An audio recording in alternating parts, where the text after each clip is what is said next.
بسم اللہ الرحمن الرحیم۔ اللہ کے بندوں کی باتیں بھی پیاری ہوتی ہیں اور ان کے واقعات بھی بڑے پیارے ہوتے ہیں۔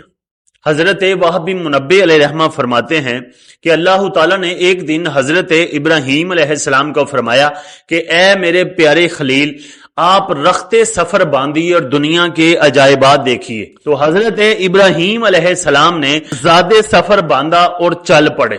چلتے چلتے ایک جگہ پہنچے تو ایک لڑکا بکریاں چرا رہا تھا، غلام بکریاں چرا رہا تھا۔ تو حضرت ابراہیم علیہ السلام نے اس سے پوچھا کہ تیرے پاس دودھ یا پانی ہے؟ اس نے کہا جی کہ آپ جو کہو میں آپ کو پیش کروں گا۔ وہ بندہ آپ کو جانتا نہیں تھا کہ آپ اللہ کے نبی ہیں، لیکن اس کی اچھی صفات میں سے یہ تھا کہ وہ مہمان نواز تھا۔ یعنی مہمان آیا، اس نے پوچھا کہ تیرے پاس کچھ ہے؟ تو آگے سے وہ کتنے پیارے انداز میں کہہ رہا ہے کہ جو کہو گے میں حاضر کر دوں گا۔ یعنی یہ جان نہیں چھڑائی۔ ہم اگر کسی اجنبی کو دیکھیں تو پانی پلانے کی بجائے ہم اپنا راستہ تبدیل کر لیتے ہیں کہ کہیں ہمیں کوئی چیز کھلانی پلانی نہ پڑے۔ تو اس نے کہا کہ آپ بتاؤ کیا پیو گے یا کیا کھاؤ گے؟ تو آپ نے فرمایا کہ میں سادہ پانی پینا چاہوں گا۔ اس شخص نے اپنا عصا پکڑا اور برتن پکڑا تو ایک چٹان کے پاس گیا اور کچھ پڑھا۔ پڑھنے کے بعد اس نے اپنا عصا اس چٹان پہ مارا، اس چٹان سے پانی نکل آیا۔ حضرت ابراہیم علیہ السلام دیکھ رہے ہیں۔ اس نے برتن پانی کا بھرا اور آپ کو دیا۔ آپ نے وہ پانی لیا، پی لیا، پھر اس کی طرف دیکھ رہے تھے تو اس نے کہا کہ آپ کیوں حیرانگی کے ساتھ دیکھ رہے ہیں؟ آپ نے فرمایا کہ کیسے نکالتا ہے، کیا پڑھتا ہے؟ تو اس نے کہا جی کہ میں اللہ کے خلیل کا نام لے کر پتھر پر عصا مارتا ہوں تو پانی نکل آتا ہے۔ اللہ کا ایک خلیل ہے جس کا نام ابراہیم ہے، اس کے نام سے میں پانی پتھر سے نکال لیتا ہوں۔ اب کیا مزے کی بات ہے کہ سامنے حضرت ابراہیم علیہ السلام کھڑے ہیں تو وہ حضرت ابراہیم علیہ السلام کو آپ کے بارے میں ہی بتا رہا ہے۔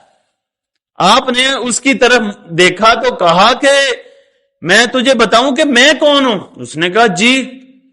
حضرت ابراہیم علیہ السلام نے فرمایا کہ وہ خلیل اللہ حضرت ابراہیم میں ہی ہوں۔ اس نوجوان کو اتنی خوشی ہوئی کہ وہ خوشی کی وجہ سے ہی بے ہوش ہو گیا اور اس کا دم نکل گیا۔ روایت کے اندر آتا ہے آسمان سے ایک نور اترا اور اس بندے کو ڈانپ لیا تو کہیں اس کو دفن کر دیا۔ پھر حضرت ابراہیم علیہ السلام تھوڑا آگے گئے، دیکھا کہ ایک پہاڑ پر ایک گھر بنا ہوا ہے اور اس گھر کے 2 دروازے ہیں۔ تو حضرت ابراہیم علیہ السلام اس گھر کے اندر گئے، دیکھا کہ ایک لاش ہے اور اس لاش کے پاس ایک تختی ہے اور اس تختی پر کچھ لکھا ہوا ہے، میں شداد ہوں، میں 1000 سال زندہ رہا، میں نے 1000 لشکروں کو شکست دی، میں نے ہی شہر ارم بسایا، لیکن افسوس جب موت کا وقت آیا تو تمام تدبیریں بے بس ہو گئیں۔ میں نے دنیا کے حکیموں طبیبوں کو بلایا کہ میرا علاج کیا جائے، مجھے موت سے بچایا جائے، لیکن کسی کی دعا نے مجھے موت سے نہیں بچایا۔ اے لوگوں، دنیاوی زندگی سے دھوکہ نہیں کھانا چاہیے۔ اے لوگوں، خود پر دنیا کے دروازے بند رکھو۔ اور آگے لکھا تھا تم اتنی بادشاہت کے مالک نہیں ہو جتنی کا میں مالک تھا، تم اتنا جمع نہیں کر سکو گے جتنا میں جمع کر سکا۔ سن لو لوگوں، دنیا دھوکے باز ہے، قاتل ہے، یہ اپنے طلبگار کے ساتھ کھیل کھیلتی ہے۔ جب یہ تمام باتیں حضرت ابراہیم علیہ السلام نے پڑھی تو حضرت ابراہیم علیہ السلام واپس آ گئے۔ اس پیاری واقعے سے ہمیں یہ سبق ملتا ہے کہ ہم اپنی آخرت کی فکر کر لیں۔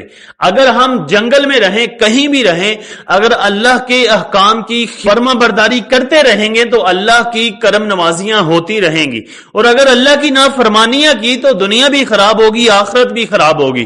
اور دنیا دھوکے باز ہے، ہر ایک نے چلے جانا ہے، دنیا میں کوئی ہمیشہ نہیں رہا، نہ رہنا ہے کسی نے۔ یہ 4 دن کی زندگی ہے، اس 4 دن کی زندگی میں ہمیشہ رہنے والی جو آخرت کی زندگی ہے اس کے لیے کچھ کما لیں تاکہ ہمیں کچھ فائدہ ہو جائے۔